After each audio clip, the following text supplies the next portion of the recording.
generation SpaceX cargo Dragon. Today's launch, a NASA mission to deliver critical supplies and research to the astronauts living and working aboard the International Space Station. Liftoff is scheduled for 11:17 a.m. Eastern Time. Good morning and welcome to Kennedy Space Center in Florida. I'm Tori McClendon with NASA Public Affairs. We are thrilled to have you join us during this holiday season to watch the newly redesigned Cargo Dragon spacecraft begin its debut flight. Today kicks off a new series of resupply missions to the space station. The original Dragon 1 spacecraft completed its 20th and final cargo resupply mission earlier this year. Now the upgraded Dragon 2 will carry the torch with even more capacity for science payloads. It will lift off on a SpaceX Falcon 9 rocket from historic Launch Complex 39A. We have teams across the country following today's operations, from SpaceX headquarters in Hawthorne, California, to Mission Control in Houston, and right here in Florida. We'll also have experts talk with them about the science on this mission.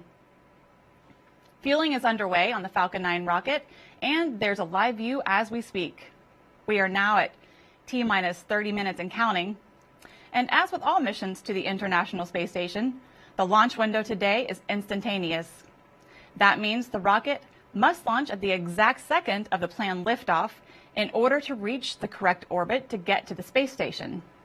Cargo Dragon will dock to the station at about 1:30 p.m. Eastern Time tomorrow, and Dragon is of course packed with critical supplies and research, but also a few items to help make the crew feel a little more at home for the holidays. We'll take a closer look at the science on board, but first, here are some basics on this mission. This will be the first launch for SpaceX under NASA's second commercial resupply services contract and the company's 21st mission of its kind. This will be the fourth flight for the Falcon 9 first stage that will once again return to Earth to be refurbished for its next mission. Cargo Dragon will deliver more than 6,400 pounds of research and supplies to the astronauts on board, and this will be the first flight for the upgraded Cargo Dragon that will now perform automated rendezvous and docking with the space station. CRS-21 is unique in so many ways. Let's take a look at what makes this cargo mission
T-minus 27 minutes away from liftoff.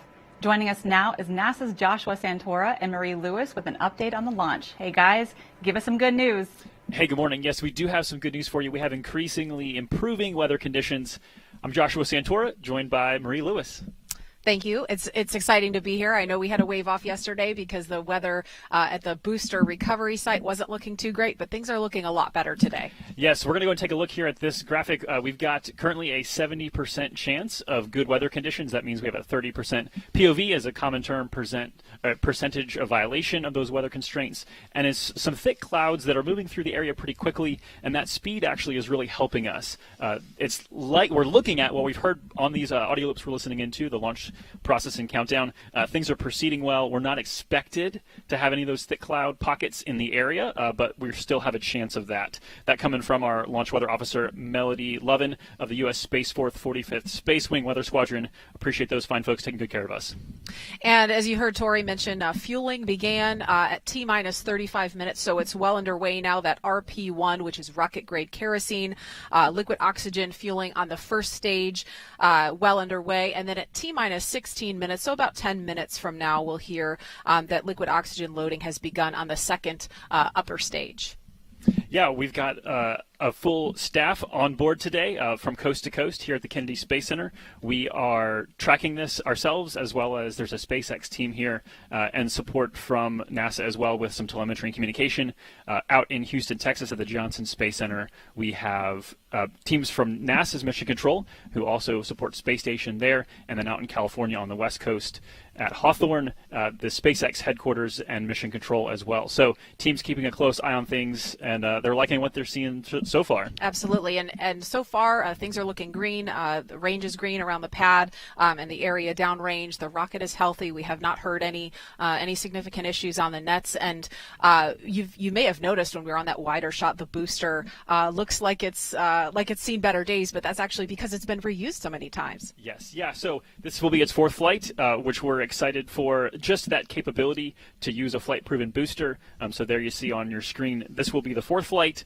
If all goes according to plans today, Demo 2, our space dads, Bob and Doug, used the same booster earlier this year, and then the Anasis 2 flight and then a Starlink mission have all used this booster.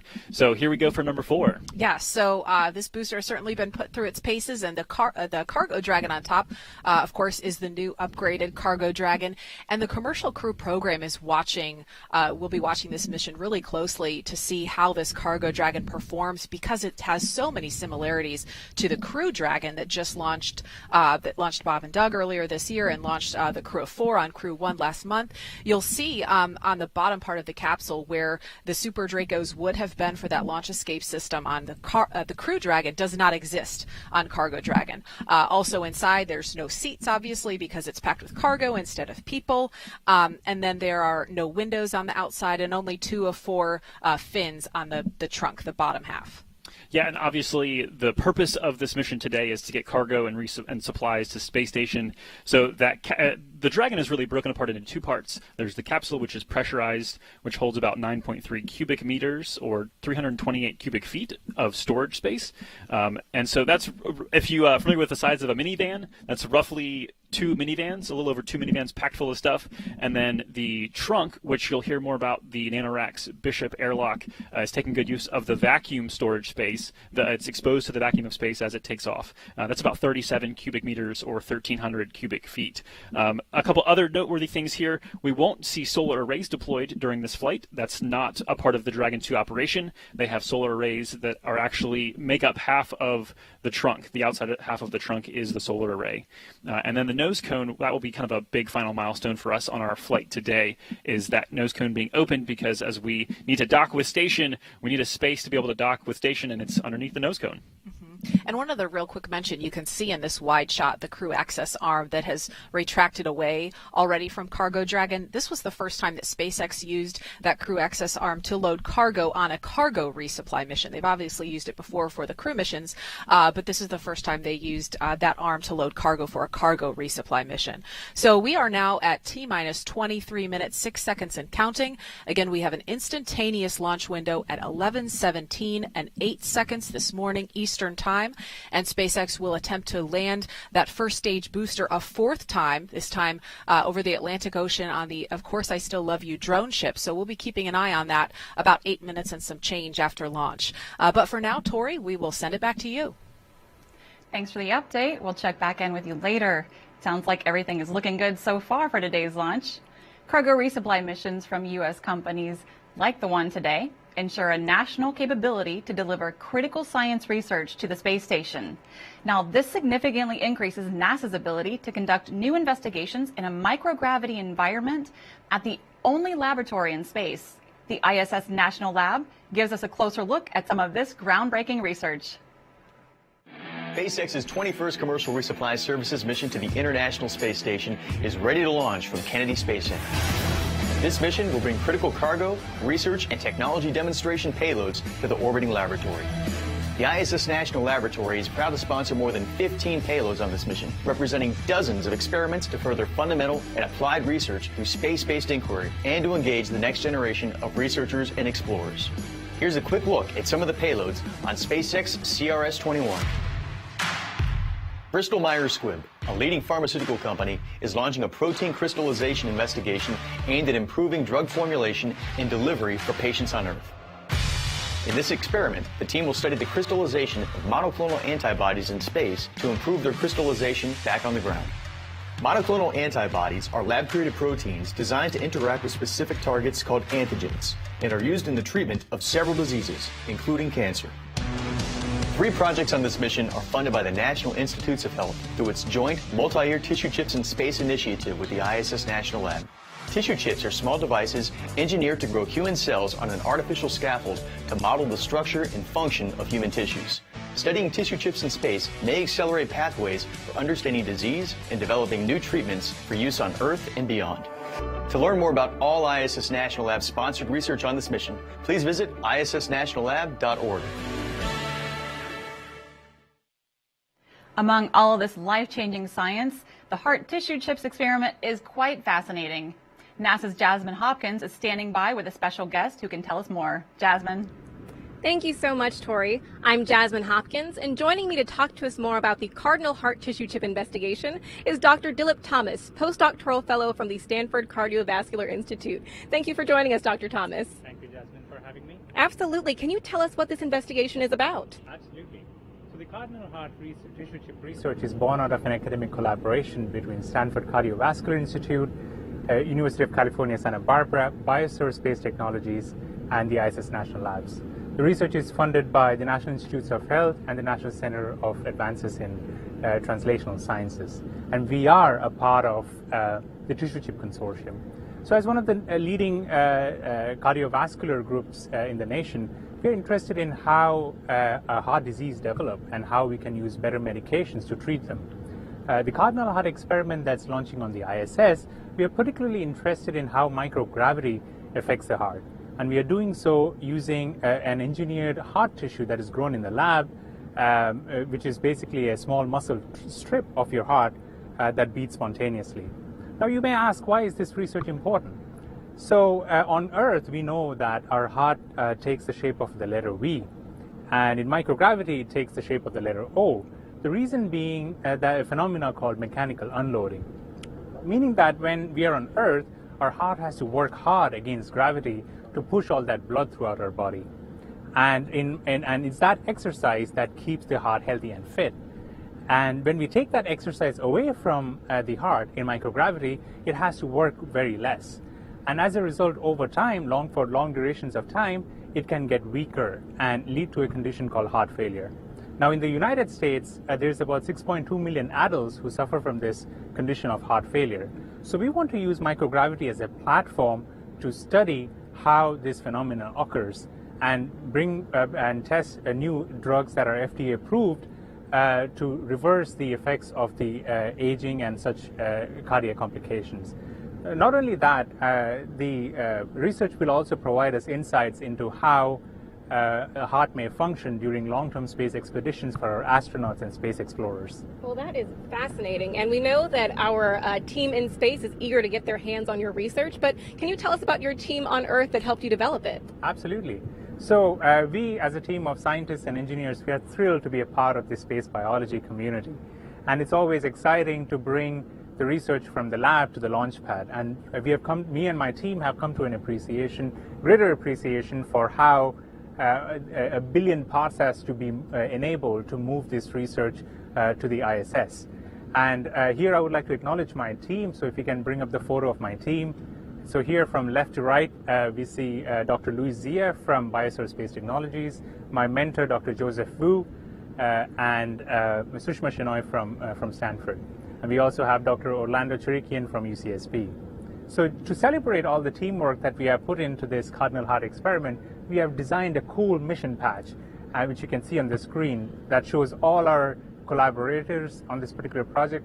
And right at the center, you see the cartoon of an engineered heart tissue that we're sending up to the space station. So we are super excited and thrilled. So go NASA, go SpaceX, go Dragon. Awesome. We are very excited to see your science launch to space. So let's actually get back to Tori in the studio for a launch update. Tori? Thanks, Jasmine. We are now at T-minus 16 minutes and counting. Let's check in with SpaceX in Hawthorne, where the company designed and built its Falcon 9 rocket and Cargo Dragon. Shiva Bharadwaj is joining us live. Shiva, how's it going on the West Coast? Hey, thanks, Tori. Mission control teams are monitoring the vehicle heading into launch. But let's talk about the Dragon spacecraft. Dragon debuted in 2012 as the first private spacecraft in history to visit the International Space Station. And actually, since then, Dragons have made 23 trips to and from. Today, it's actually one of the few vehicles that can deliver significant cargo to the space station and the only vehicle that can deliver cargo from the station. Now, we've refreshed and updated Dragon's design to fly people, and we've actually done that twice this year on our Demo 2 and Crew 1 missions. But today's mission marks another first for Dragon, and that's the first flight of the cargo version of our updated Dragon design. Now, Dragon was designed from the beginning to be reused. To date, we've actually flown 9 Dragon missions with reused vehicles, and this new version can support up to 5 flights to and from the space station as opposed to 3 on our previous design. In addition, it's about 20% larger, boasts double the powered lockers on board, so that's space for powered science experiments, biological life science experiments, and it also splashes down in the Atlantic Ocean, which allows us to return those scientific payloads within a few hours after landing. Now, on the outside, this vehicle looks very similar to what you may have seen on our Demo 2 and Crew 1 missions, but this vehicle is configured a little bit differently since we don't have people on board. In the pressure section, which is that top portion there, what we've swapped out the seats and the crew displays for cargo racks and straps.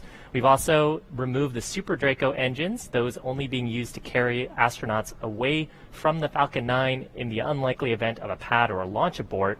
And finally, the environmental system has also been reduced in size and complexity since we don't have people on board.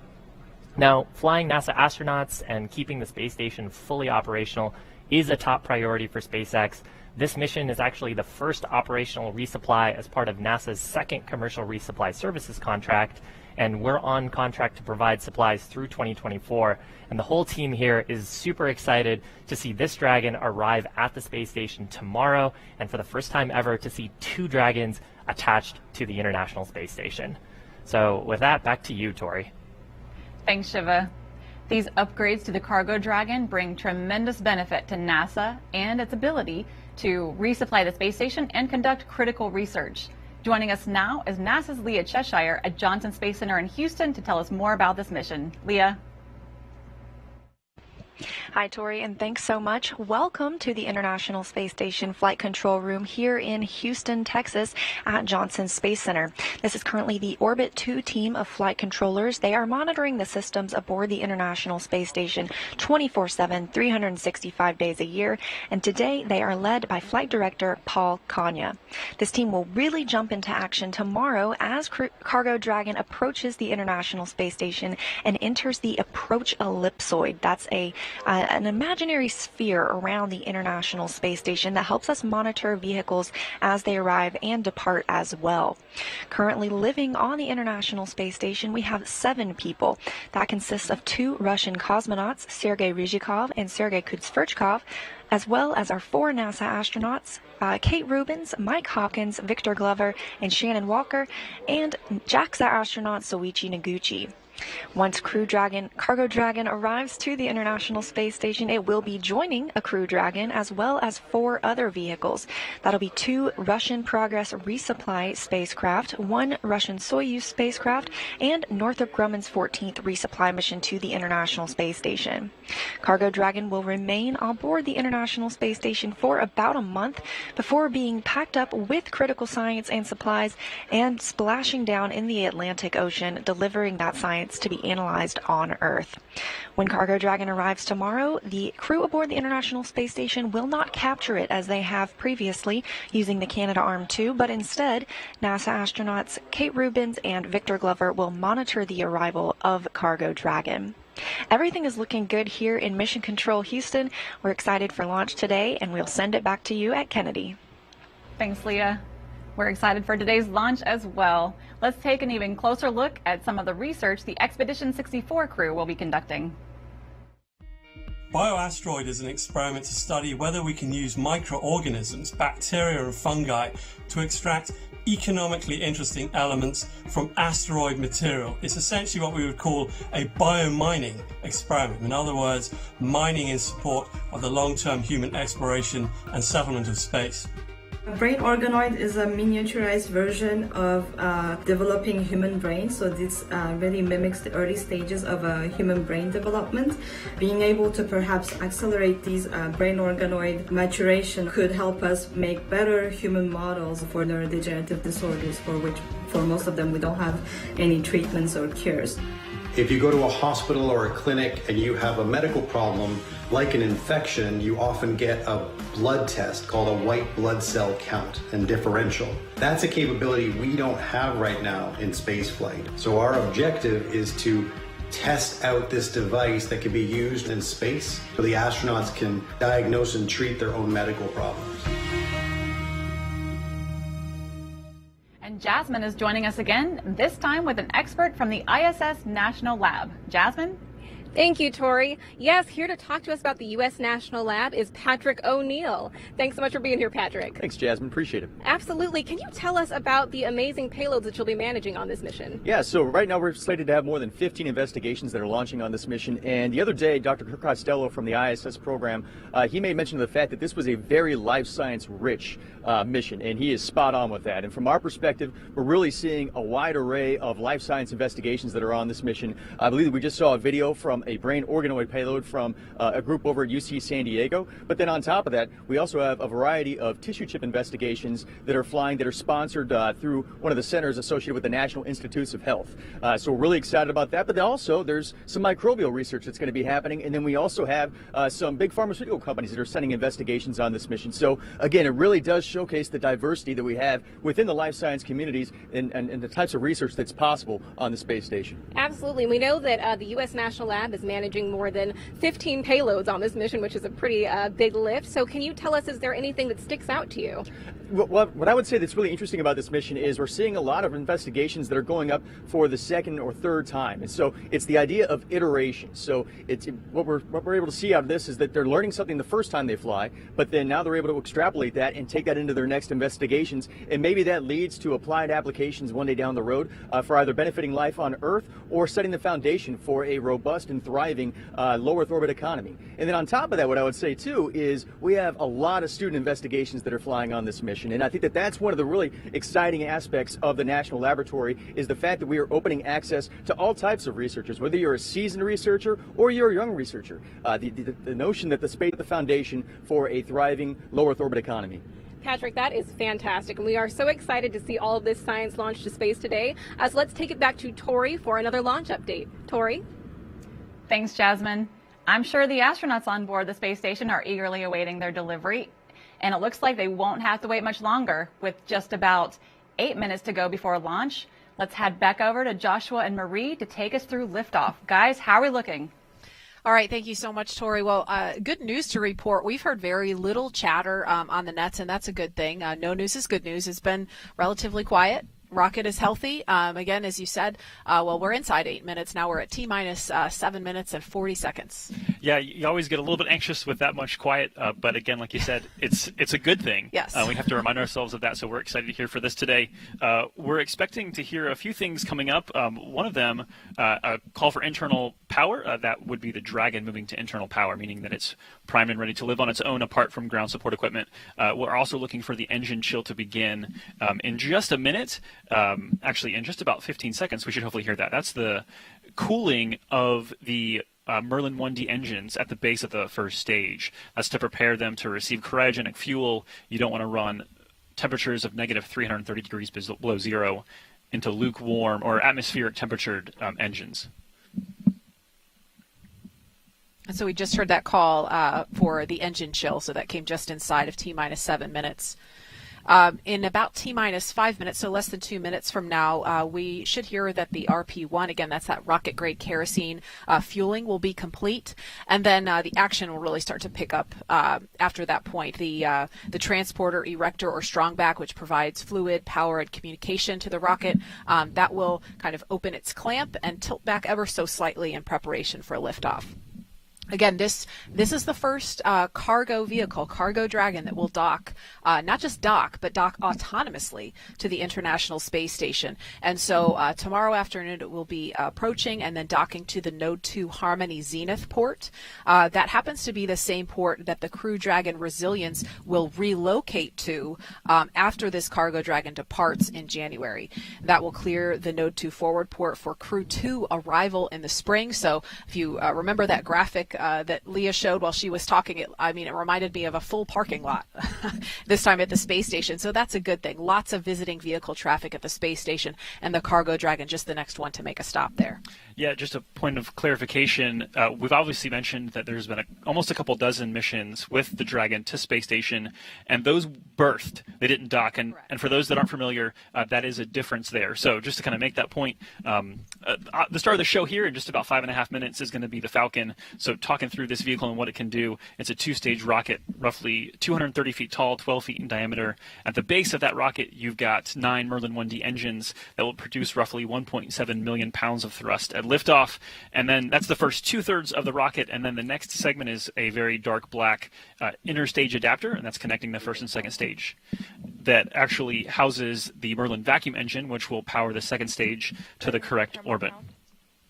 They're a great call, Dragons in terminal count. That's what we're looking for.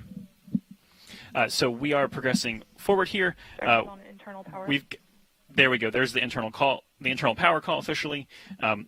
We also have hypersonic grid fins at the top of the first stage, as well as carbon fiber landing legs, which will help us successfully land this for hopefully the fourth time. Mm-hmm. That will be really exciting to see. And we haven't heard it just yet, but if we do momentarily, I will just stop talking, so I may stop mid-sentence. But we expect to hear that the transporter erector, at least see that clamp beginning to open in preparation to tilt back before liftoff. So that should be happening any moment now.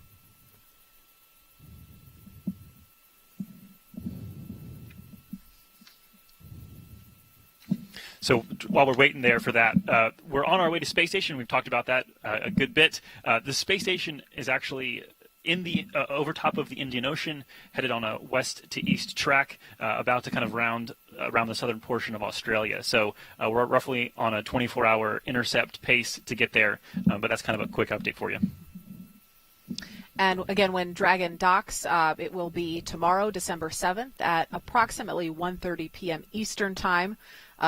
And there you see the transporter erector. If you look to the right of your screen, it's tilting back ever so slightly. And that, again, is what happens in preparation for liftoff.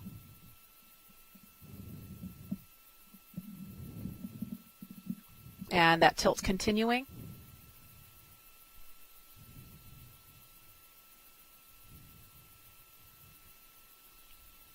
And looks like that is complete, and just gorgeous skies surrounding the launch pad right now. The thick clouds look as if they're staying offshore. We can't see directly above the rocket, which is the important part of the sky, but things are looking really good at the moment. All right, we are just inside T-minus 3 minutes now. So in less than a minute, we should hear that the ranges go and Stage 2 locks close out. Stage 1 locks is closed out for flight. That was at Stage 1, liquid oxygen closeout. So the first stage is fueled, and we should stop seeing that venting, which you can see on your screen there. If you see some of the condensation of the air forming around the rocket, that's just a matter of the cryogenic temperature of the vehicle, the fuel, mixing with the atmospheric weather.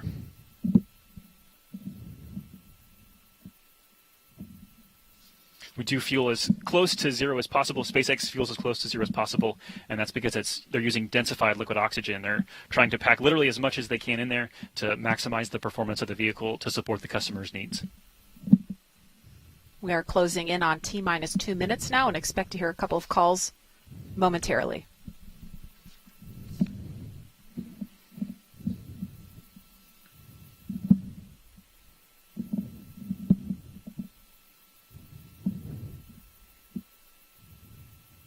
Stage 2 locks is closed out for flight. And there's that stage 2 LOX closeout call. Dragon is in auto idle.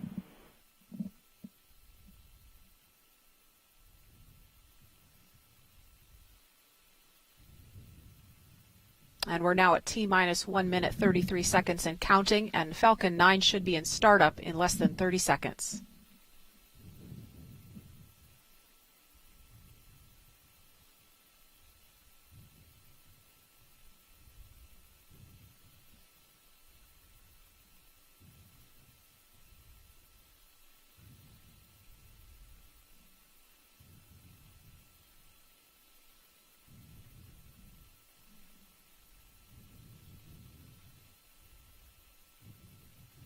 Falcon 9 can start up.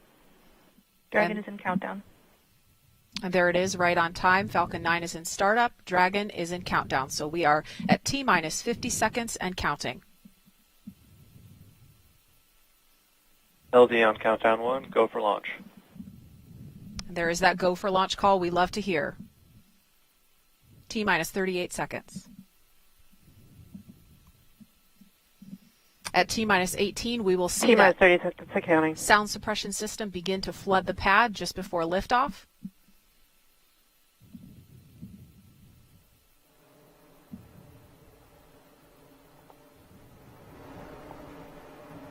T-minus 15 seconds. 10, 9, 8, 7, 6, 5, 4, 3, 2, 1. And liftoff of the Falcon 9 and upgraded Cargo Dragon, the first cargo capsule to dock to the International Space Station. Stage 1 propulsional is nominal.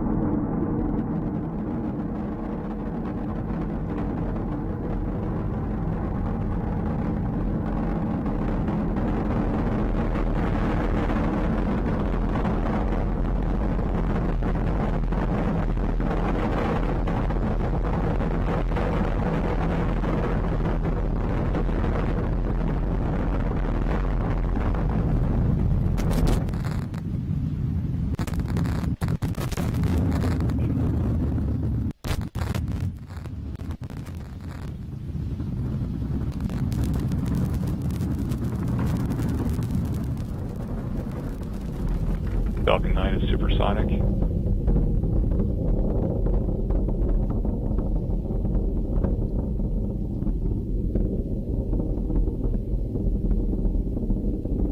Next cue. So there we go, a couple really important calls. Supersonic, obviously exceeding the speed of sound, and then max Q, maximum aerodynamic pressure. That's from passing through an atmosphere that is still fairly thick while increasing speed dramatically. They throttle back slightly just to be able to make sure that the vehicle can handle those loads, and then they'll accelerate back up. A beautiful shot there on screen. You can see the plume coming off. In-flight chill started. You can see the plume coming off of the base of that first stage where the 9 Merlin 1 engines are firing. We heard the chill call for the vacuum engine to begin as well, preparing that to take the second stage to the correct orbit. Coming up here in about 30 seconds, we're going to hear and see a rapid succession of things happening. We're going to hear a call for MECO. That's the booster, the main engine cutoff. It's completing its job of getting the spacecraft out of the atmosphere. We'll also follow that up with the first stage being separated, following a parabolic trajectory back towards the drone ship, and then very shortly after that will be the second stage engine start. That's that Merlin vacuum engine we talked about.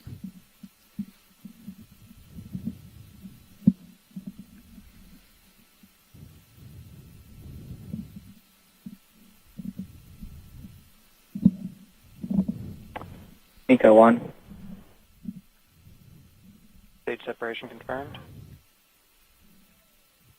There you see a beautiful shot, the first stage falling away. MVAC ignition confirmed. And that MVAC ignition confirmed. There you see it on screen. You can see on the left side, you can kind of see that plume coming out, and you'll see that engine bell increasingly get more of that beautiful orange color to it. That says we're just increasing the heat and picking up the pace. The two camera angles you see here are on reverse sides of that engine, so you're seeing a single engine there just from opposite directions. as we continue on a nominal call, we heard a number of those during the uphill climb as well. Beautiful launch today, just stunning. And again, all the calls we've heard have been nominal up to this point. So all things looking great. There you see on the left-hand side of your screen that first stage continuing on. Those hypersonic grid fins are now expanded. Those won't be usable until they re-enter the atmosphere. Obviously, without the atmosphere, that kind of directioning just isn't helpful. But once they enter the atmosphere, you'll see those begin to move, pitch and roll to be able to target that pinpoint landing on, of course, I Still Love You, the drone ship. We've got less than 5 minutes till we expect that to happen. Stage 2 propulsion is nominal. A couple more great nominal call-outs there. So just previewing what's ahead, at about 6.5 minutes into flight, we're going to have the entry burn for the first stage, headed towards that drone ship. Just acquisition of signal in Bermuda. So that's just a communication call. You might hear more of those as we go through the process today. That's just a matter of there are ground stations across the world, literally, that help pick up and track the vehicle as we send telemetry data back to Earth for the mission, for the controllers to be able to monitor progress and ensure everything is proceeding nominally. And really noteworthy, that booster just launched its 4th payload into space. And one of those actually was more significant than a payload. Bob and Doug earlier this year, that same booster launched 2 humans into space. So really, really great, amazing accomplishment that the same booster has been reused a 4th time. Nominal. After we get that entry burn, a couple minutes later, we will have the second stage engine cutoff. That puts us at having a roughly 6-minute burn of the second stage, and then at almost the exact same instant, we're expecting the first stage landing to occur, and then a few minutes more, we'll see the separation of the Dragon from that second stage. We've seen some beautiful shots this morning in preparation for launch, so hopefully we'll get to bring you that live. Again, beautiful to see that Dragon just separate what feels like ever so gently at a cool 17,500 miles an hour. Oh yeah, just a nice easy coast, right? What's really exciting to look back and realize, the Dragon is on its way to the space station, the first of 9 cargo resupply missions under this brand new contract. But it just so happens on this day in history, 22 years ago, began the assembly of the International Space Station. Trajectory nominal. Obviously, an incredible international collaboration, and really we're kind of ushering in the era of having commercial companies contribute to that collaboration. And so, what a privilege it is to be a part of this portion of history of the space station and our exploration, not only to low Earth orbit but also into deep space. Yeah. So 22 years later, from the very beginnings of the International Space Station, now they're having to move spacecraft around to open up ports for all the new visiting vehicles. So it's really, really an amazing achievement, result of the cooperation between so many nations, government, and industry together. Yeah, Marie, pleasure to have you with me. It's been fun. Stage 1 entry burn startup. We're gonna call it a day for us here, but we're gonna stay with the rest of the process and send it now back to SpaceX headquarters in Hawthorne. Shiva, congratulations to you and the SpaceX team there on a great launch. Looking forward to the next few milestones with you. Yeah, thanks, guys. So actually, if we could go back to the shot of the vehicle, we're actually just in the middle of our entry burn. That's where we ignite 3 of the Merlin 1D engines, so we're slowing down the first stage as we come into contact with the atmosphere. Just shut that down, so that burn lasting about 30 seconds. From here on out, you can actually see the attitude control thrusters there firing. That's those little plumes of white gas. And then the grid fins, those, as we get more and more atmospheric pressure on the vehicle, will guide the first stage towards our drone ship named, of course, I Still Love You. Taking a look at the data for the second stage, Dragon is running right down the middle of the projected orbit on the second stage, going for a roughly circular orbit. And then about T plus 11 minutes, 11 and a half minutes into flight, we'll expect to see Dragon separation. At this point, next event coming up, so on our screen right now is our shots of the second stage, but next event coming up for the first stage is Falcon 9's landing burn. That's about 30 seconds away. We'll ignite just a single center Merlin engine, then shortly after that deploy the landing legs, and then attempt a soft touchdown on our drone ship named, of course, I Still Love You, stationed out in the Atlantic. 10 seconds out to our landing burn on the first stage. Second stage continuing to look nominal. Stage 1, landing burn startup. Call it there from the prop team. So this burn expected to last about 25 seconds. In the middle of this, we'll also have shutdown of the second stage's MVAC engine. Coming up just a few seconds from now. Stage 1, landing leg deploy. So landing leg deployment on the first stage. Hopefully stick the landing. Okay. Shot from our drone ship.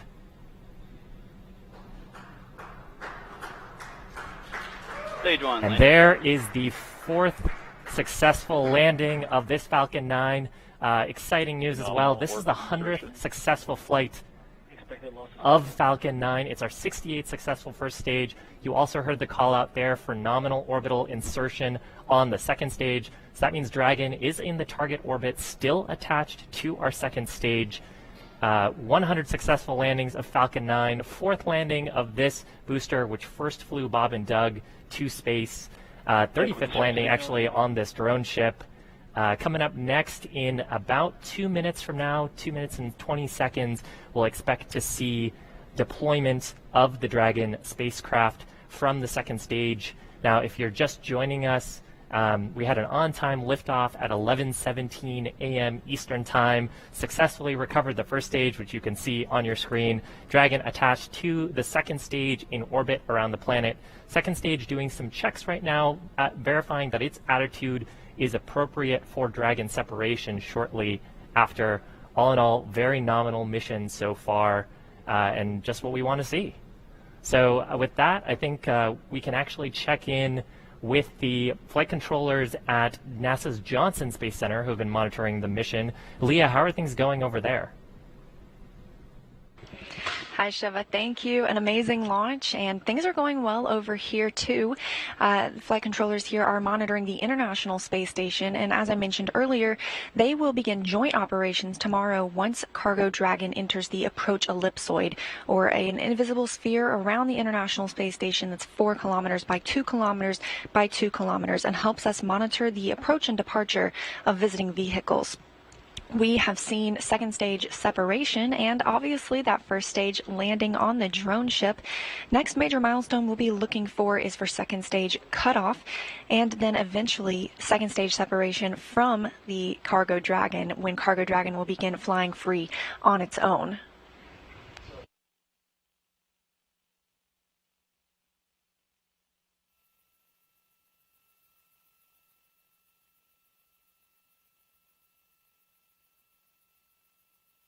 We'll be looking for separation to come in just about 30 seconds now. Shortly thereafter, there will be some checkouts performed on the service section Draco thrusters on the vehicle.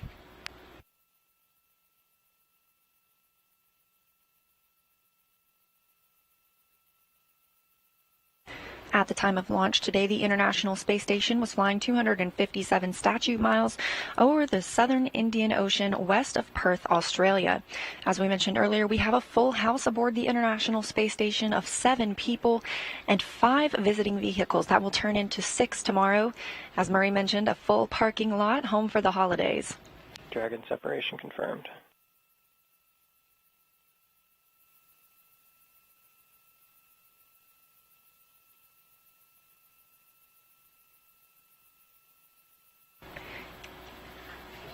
And with second stage separation confirmed, Cargo Dragon is now flying free on its own, continuing its journey to the International Space Station.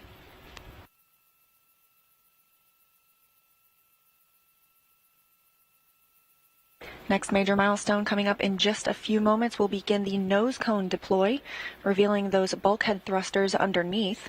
Those will be used for some of the burns throughout Cargo Dragon's next 24 hours as it begins its approach to the International Space Station.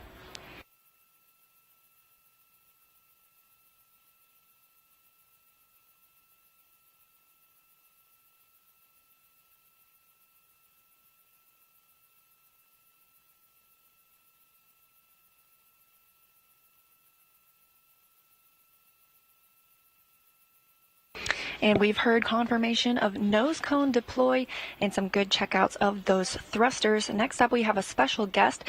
Jeff Arend, the Systems Engineering Integration Office Manager of the International Space Station, is standing by to tell us a little bit more about today's mission. Thanks so much for joining us, Jeff. I'm more than happy to join you. I have a few questions for you. So the Cargo Dragon is now en route to the station. Can you explain the differences and similarities for this vehicle with the Crew Dragon vehicle we saw arrive at the station last month, and any similarities and differences in the rendezvous profile for an automated docking? Yeah, I'd be happy to talk to that. So just basically, if you actually just look at the vehicle, the outer mold line is essentially the same. There's actually some minor differences, but the average eye would not pick up that there's any difference between the cargo and the crewed version of the vehicle. But at the same time, probably one of the most important things is that from an ISS crew and vehicle safety perspective, the vehicles are identical. So they're equally safe vehicles for cargo and crew. One of the big differences between crew and cargo is there's no super Dracos on the cargo vehicle. There's no need for a launch escape system to protect the crew. So that's probably the biggest difference from an overall safety point of view. This vehicle is a little bit more capable from a powered locker point of view, which helps us a lot on science and research. We have 8 powered lockers going up, 12 coming home or for the descent cargo, where the crewed vehicle only has 4 powered lockers on the way home. Obviously, a big piece is we have to remove the crew accommodations from the Crew Dragon in order to accommodate the cargo, science, research, vehicle systems, all that kind of hardware in the cargo version of the vehicle.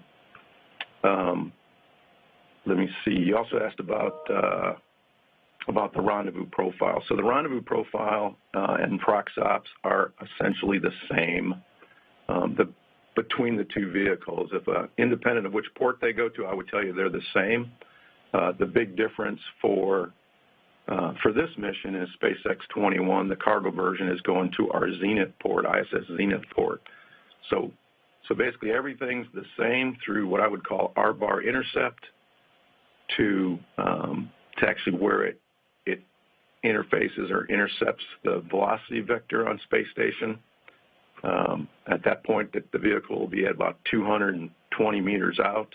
Rather than stopping on the V-bar, this vehicle is just going to continue a 90-degree rotation above ISS, and so it'll be basically on the minus R-bar, about 200 meters out, and from there, the vehicle will translate to its final waypoint, which we call waypoint 2, which is 20 meters out. Do a hold there, and from there it'll proceed to docking. Hope that was all clear. Yes, it did come through. Thank you so much. So once Cargo Dragon docks, we will have 2 Dragons for the first time at adjacent ports on the International Space Station. How will NASA and SpaceX teams handle the operations of both vehicles from a timeline and communication loop standpoint? Yeah, that's a really good question. It turns out that you called it dueling dragons. I don't know if I've actually heard that term. That's interesting, but we kind of had to practice. The teams had quite a bit of practice on what I would call dueling dragons even before the launch, and that was really as in preparations for the launch. There's a fair bit of communication between the SpaceX team at Hawthorne, the SpaceX team at KSC, of course the other folks at KSC, and at times with ISS. So even before we've launched here with the Cargo Dragon on the pad and at KSC, there were some preparations that we needed to do. They just need to configure their consoles, set up their commanding, and do their and view their telemetry, and make sure they're communicating to Cargo Dragon and not to the Crew Dragon on ISS. Likewise, there was the Crew Dragon, every 30 days or so, we wake it up. It basically is in a quiescent mode when it's on ISS, and every 30 days we do a health and status check on that vehicle. And so again, SpaceX and their team and the NASA team needs to kind of reconfigure their commanding and communication method with each of the vehicles such that it actually now talks to the Crew Dragon and not the Cargo Dragon. So they get some practice on that even before SpaceX 21 will show up to ISS. And as I kind of alluded to, the Crew Dragon, we basically put it in non-quiescent mode, into a quiescent mode when it's on orbit. So as soon as Cargo Dragon shows up, it basically gets the full attention of the crew and the flight control team. Much of its cargo needs to be removed within hours, if not days, and with all the science and research on board, pretty much it gets our undivided attention and the crew's undivided attention from a timeline perspective. That's great. Always prepared. Love it. So we've discussed the upgrades to this vehicle and how it's very similar to Crew Dragon, carrying an increased amount of research, hardware, and other payloads. So what does that mean for the astronauts on station? In a word, they're going to be extremely busy. This vehicle is bringing almost a metric ton of research, science, and just all utilization items, about a metric ton worth of cargo, much of which needs to be exercised and within the 30-day mission, that 30 days or thereabouts, I can't remember exactly how many days we're planning for this vehicle. 28 to 31 is what I'd guess. But most of that work needs to be done while the vehicle is there.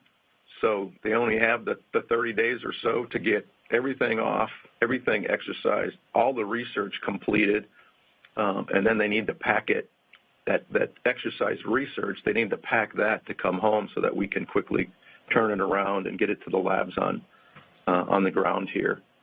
So yeah, they're going to be super busy, I guess is what I would tell you.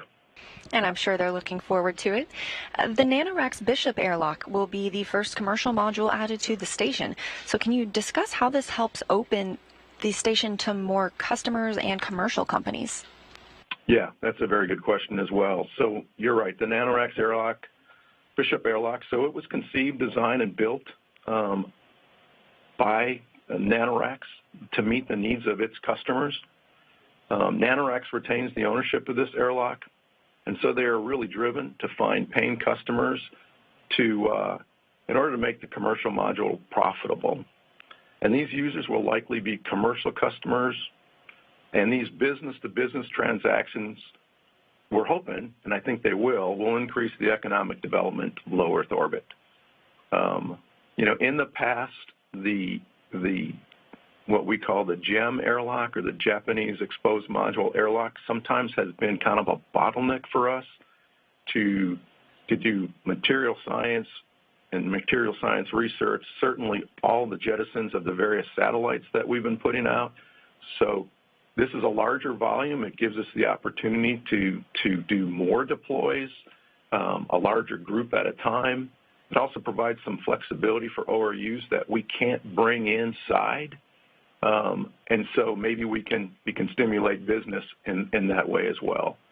But to me, it's an exciting time, and we're just looking forward to having it on orbit.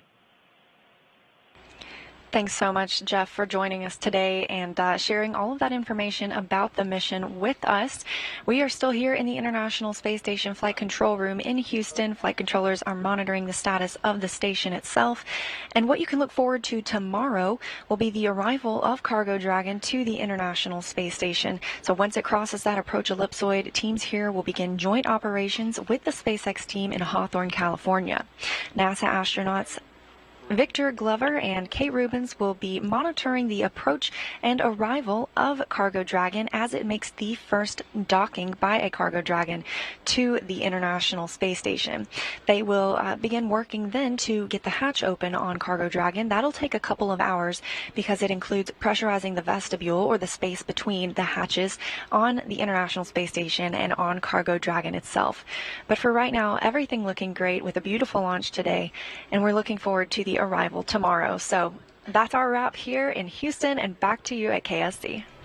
Thanks, Leah. Wow, what a beautiful launch and landing, and by far one of my favorite things on the Space Coast. I mean, the rumble never gets old. And Cargo Dragon is now on its way to the International Space Station.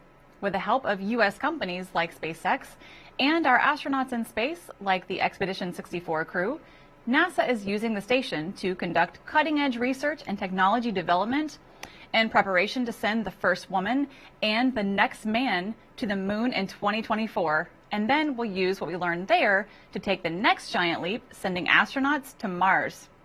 You can tune in to docking coverage on NASA TV tomorrow, starting at 11:30 a.m. Eastern Time, with docking at 1:30 p.m.